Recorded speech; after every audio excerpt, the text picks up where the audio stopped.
Well, one of India's oldest partners and closest friends is South Africa.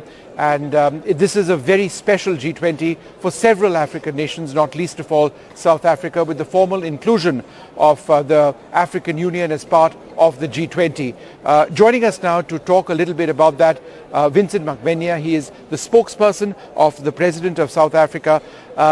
President Ramaphosa must be delighted at this. What were his first thoughts or your first thoughts? No, indeed, the President is delighted. As you will know, this is a position that South Africa and President Ramaphosa in particular has been advocating for quite some time, that you cannot have more than 1.4 billion people excluded from such an important premier platform for international economic cooperation. It is also thanks to India as the host, which from the onset in its presidency of the G20 championed inclusivity, championed the stronger voice for smaller countries and developing economic countries.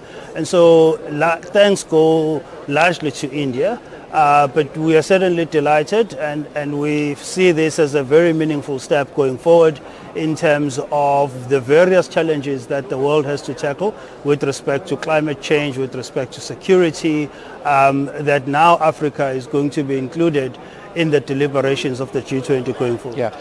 You know, we've had BRICS in South Africa recently and now G20 over here.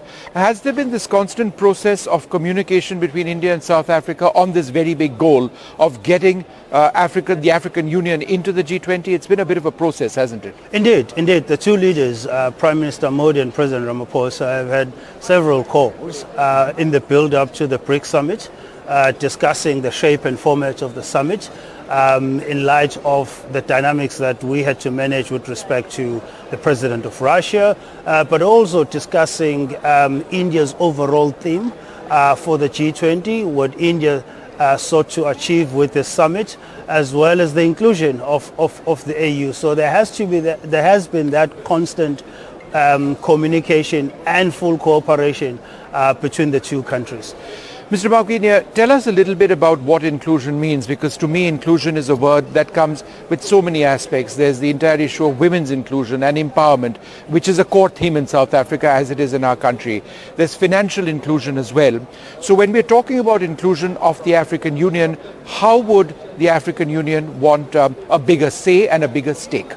Well, inclusion means a number of things to us as South Africa, but also more broadly as a continent. It includes representativity in key forums that, let's call it key global governance forums, key forums that look at developmental finance.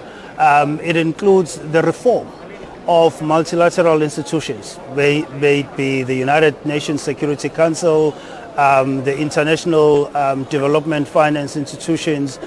So it's not just representativity, but there has to be an ongoing process of reform that takes place, that takes into account the different dynamics that you find globally, particularly the challenges that are facing your smaller developing economic countries with respect to how they're impacted by climate change as well as other challenges that they face. Let's talk about climate change. Who needs to pay for climate change tech?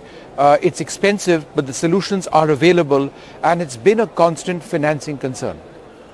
Well, the developed world has benefited for many years, if not decades or a century, over the emissions that have impacted our environment. And therefore, it's only fair that the developed world takes a far greater responsibility to assist developing economic countries on funding the climate change goals, but also on funding the transition into decarbonization. And so our view is that whilst you may have funding that comes in the form of loans, that funding has to be upweighted more in terms of grant, coupled alongside whatever form of loans that are given. But we feel that the developed world has had more than 100 years of building its economies at the back of very strong and damaging carbon emissions. And now it's time to clean up, and that responsibility should be largely burdened by developed markets. You know, India has got a big and strong digitalization network. For example, I have an app called DigiLocker on my phone, and it's got everything. It's got my driving license over there. It's got my car registration numbers. It's got my COVID vaccination status, the fact that I've got a second vaccination as well, all of that and a lot more. And it's a digital backbone. It seems to have helped our economy a lot. There's been a big World Bank report which came out just yesterday. Do you believe this is technology which can be modified and used by South Africa? Well, not only just technology, the entire approach that India has adopted with respect to technology, whether it's pharmaceuticals, research and development, or it's such integrated platforms of service, there's a lot that South Africa can learn and emulate from India. A large part of our cooperation or bilateral cooperation between South Africa and India centers around transfer of knowledge and skills in the digital ecosystem. And so South Africa can certainly benefit from learning from the advances that India has made in this regard. You mentioned pharma. India's had a role during the COVID period when we started the process of disseminating vaccines to countries around the world, and I believe South Africa as well. Do you believe that that is a huge link? That India, with its ability to manufacture drugs at low expenses and large quantities, plays a big role in providing this resource to several countries around the world and certainly in Africa? One of the top two areas of Indian investments into South Africa involves the automotive industry as well as the pharmaceutical industry. If you look at issues of pandemic preparedness, for example, if you look at issues of fighting various diseases, there's a great deal of cooperation that is already in place between India and South Africa. And that cooperation can only grow. I must also ask you one or two more questions. The first one is this. Beyond just G20, what are some of the key areas that South Africa is looking for in terms of building on the relationship with India?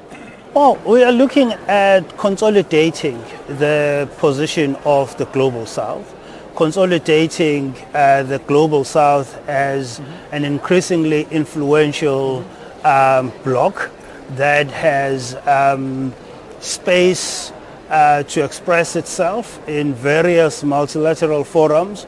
We are looking at obviously growing the relationship at a bilateral level. At the BRICS summit, as you know, additional members were accepted as of January next year. And we will be looking to India in providing leadership, just as it has done with this beautiful and well-organized summit, in consolidating the BRICS club of countries with the new members on board, and taking BRICS forward. Right. There is an expectation that additional members will be included during the Russia-hosted summit next year. And again, India will play a very critical role in harmonizing that transition of the BRICS club of countries and taking that grouping forward. And one final question. I can't let a South African get away without a question on cricket. Do you seriously think South Africa is going to beat India in cricket in the World Cup? Yes, of course. Why not? Who is your favorite South African cricketer? Our captain, Themba Bavuma. Right. And are you a bigger rugby fan or a bigger cricket fan? I'm actually a football fan, but right now we're defending our Rugby World Cup title in France. And so our focus is on that one. Once we've successfully defended our title in France, the Rugby World Cup, then our focus will be on securing for the first time the Cricket World Cup trophy. Fantastic team. Some of my favorite cricketers have been South African. Dale Steyn, my favorite fast bowler, and so many others. But thank you so much. No, it's been wonderful speaking to you. It has been a landmark G20, certainly for the entire process of inclusion of the voices of billions around the world, the Global South and the African Union, which is such an important partner for India. Let's see how far this goes and how progress is actually quantifiable.